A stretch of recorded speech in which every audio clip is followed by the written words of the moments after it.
Hello everybody, welcome to the Voice of Azerbaijan. Remembering our telephone numbers to have contact with us 22364080. This article has been selected from the World Soccer site and is ready after some changes. How a provincial club became a focus for dissent in Iran. It is a swift 6-hour drive along the modern 3-lane freeway from Tabriz to Tehran. Descending from the historic city, the driver traces the ridge of the Sahand volcano, where the tower blocks of Tabriz give way first to sparse, sandy villages, then to vast empty dust plains.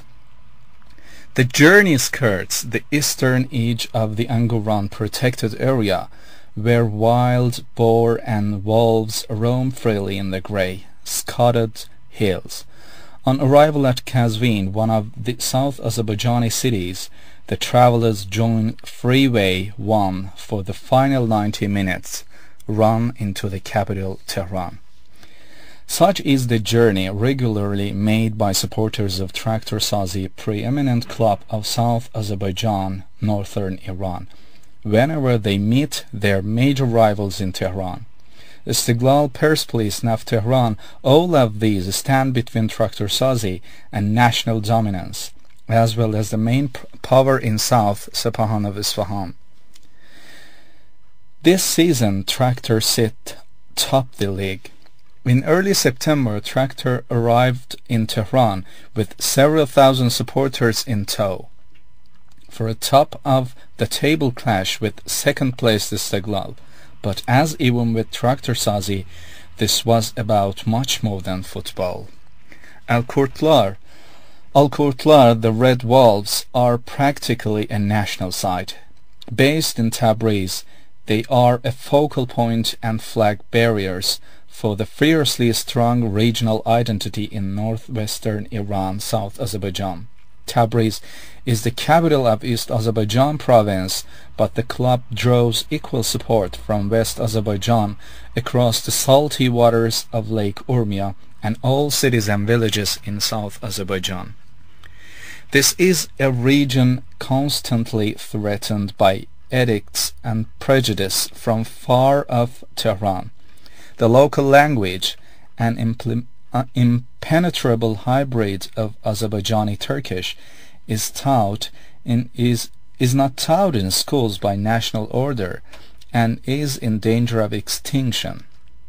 Ethnic Azerbaijanis in South Azerbaijan, Iran, claim that discrimination against them is rife within Iranian society. Where else, where better, can these grievances be aired than in vast 71,000 capacity Yadgar Imam or Stadium Sahand, home of Traxtor Sazi?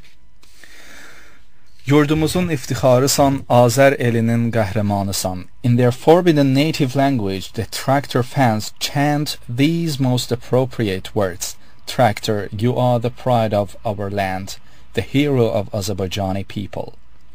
All too frequently such chanting is deemed seditious and disrupted by Tehran-backed security forces.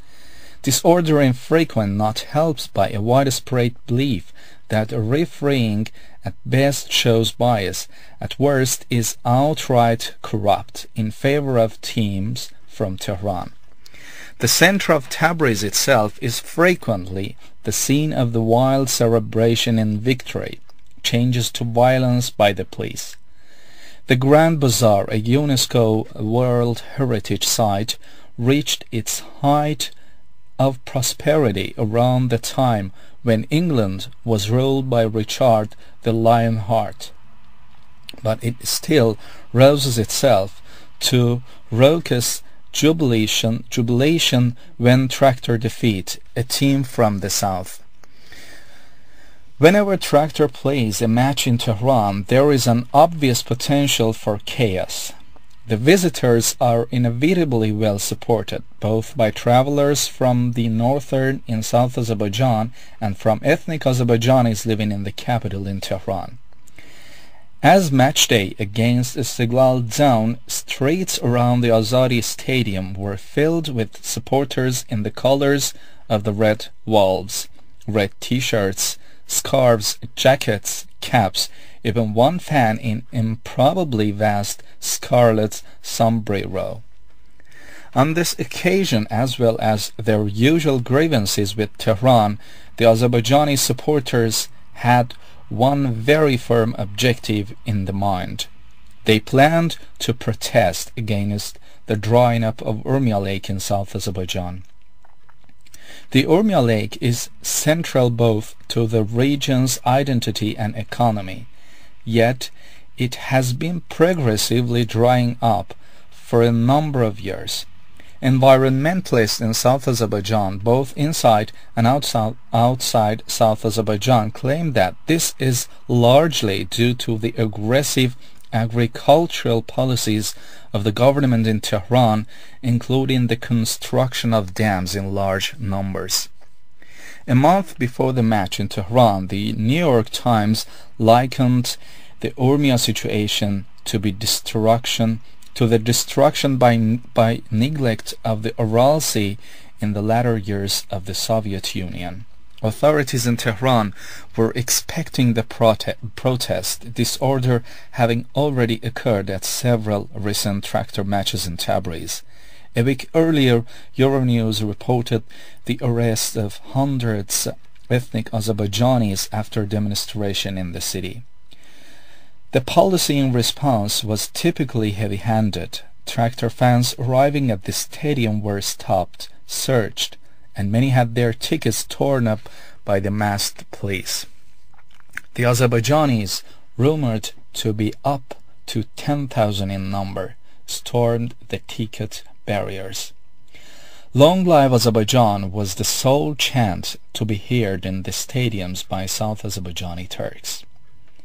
Away from the stadium, further clashes were reported near the grave of Sərdar Khan, the Azerbaijani hero of the 1911 Constitution Revolution. Traxtor fans gathered here to continue their protest. The police surrounded the graveyard, arresting dozens in the ensuing clashes. Among those arrested was the noted Azerbaijani leader Abbas Lisani.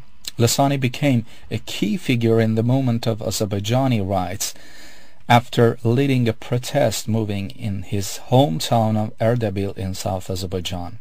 He was arrested, imprisoned, and under threat of torture saw his cause adopted by Amnesty International. Treated appallingly in prison, he undertook a hunger strike and was released after almost 3 years under the admonishment to never again participate in pro-Azerbaijani protest. Lisani was never likely to obey such a sanction for long.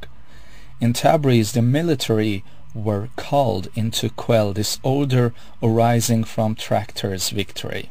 In South Azerbaijan, northwestern Iran, and an area far away from the international spotlight, identity, politics, and pride will always be intertwined with the fortunes of the local football team Traxtor Sazi. Remembering again our telephone numbers 22364080. Thank you for being with us this evening. We continue with Azerbaijani music.